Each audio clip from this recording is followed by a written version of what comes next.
The World's Worst Scarecrow, purple bookbound, by Jenny Moore, illustrated by Valeria Abazzogo.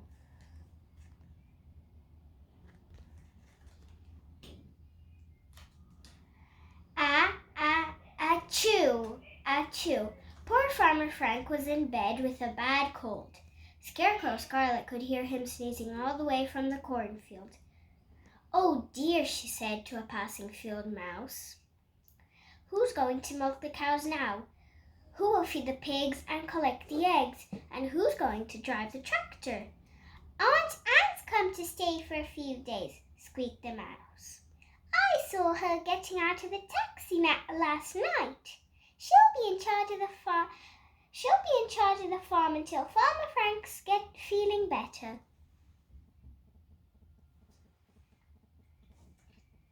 "That's kind of her," said Scarecrow Scarlet. "She sounds very nice." "No, she's very cross and bossy," said the mouse. I heard her telling Farmer Frank to turn off the radio and go back to sleep. Then she told the chickens to stop clucking and lay more eggs. She told the cows to make more milk and told the pigs to be less smelly. Scarlet laughed. "It's a good job I'm just a scarecrow. At least she can't get cross with me." But she was wrong.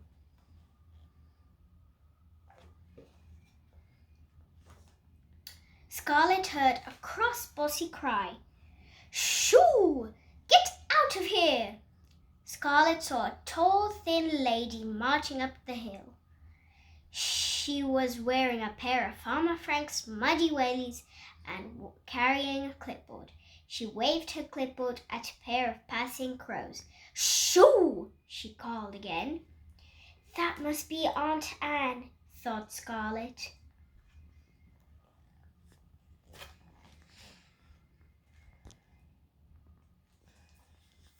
"What a disgrace!" growled Anne.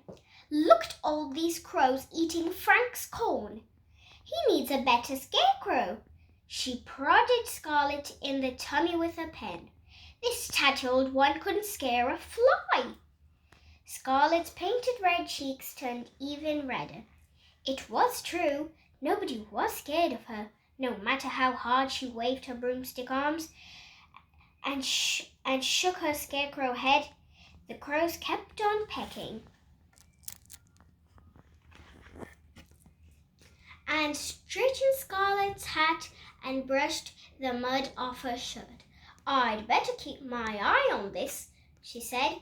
"If this old scarecrow can't scare the birds away, I'll have to find one that can." Scarlet's straw-stuffed body shook. "No," she thought, "please don't get rid of me. I'll try harder. I'll scare those crows away. You'll see."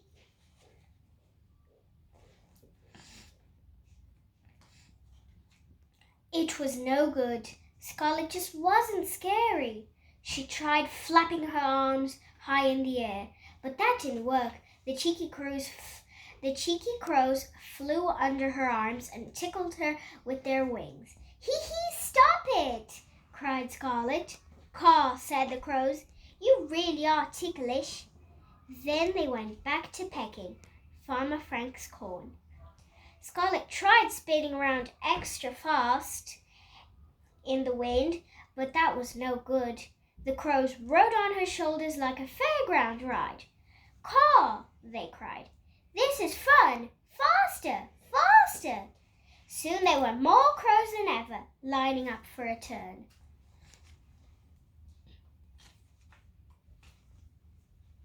Poor Scarlet! She tried telling them spooky stories to scare them, but that plan failed too.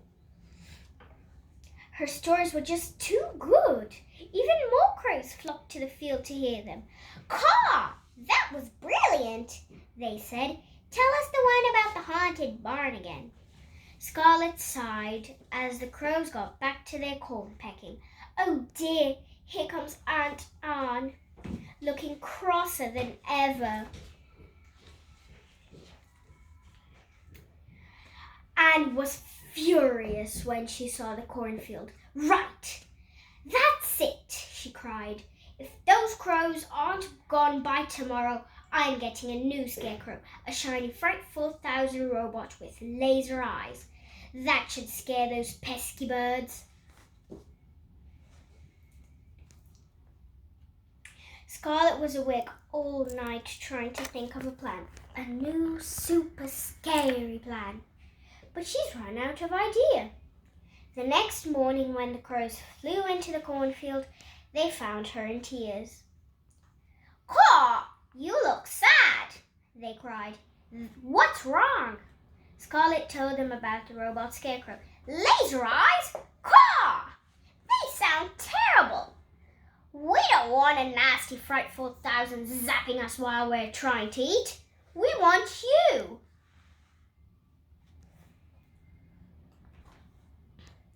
The oldest, wisest scarecrow crow hopped in onto Scarlet's shoulder. "Don't worry," he said. "Your spooky stories have given me an idea." He flew off to the washing line and came back with a white bed sheet. "Here we are," he said, dropping it over Scarlet's head. "Hold still," he added, dipping his beak in the mud and painting on scary eyes and a mouth. "Now turn around the other way so Aunt Anne can't see your face." "Quick!" cried another crow. "Here she comes!" "Everyone under the sheet," called the old crow, "and keep quiet until I give the signal." It was very tickly with so many crows under the sheet. Scarlet couldn't help laughing until she heard Aunt Anne stomping up the hill towards her. "No crows today, I see," said Aunt Anne. "Good. Make sure you keep it that way, or else. "Caw!" called the old crow, giving the signal. "Caw!" screamed all the crows, making a terribly ghostly noise. They flapped their wings underneath the sheet, making it rustle and move. "Caw!" joined Scarlet, spinning round to face Aunt Anne. Aunt Anne took one look at the spooky mud face and screamed. She was still screaming as she ran back to the farmhouse to pack her bags. Achoo! Scarlet could hear Farmer Frank sneezing as he milked the cows the next morning. He was still sneezing as he fed the pigs and collected the eggs, but not as much as before. It sounded like he was getting better. "What happened to Aunt Anne?" Scarlet asked a passing field mouse. "She left in a taxi last night," squeaked the mouse. "She said the farm was too scary and Farmer Frank would just have to manage on his own." "How strange," said Scarlet, winking at her new crow friends. "Caw!" they agreed.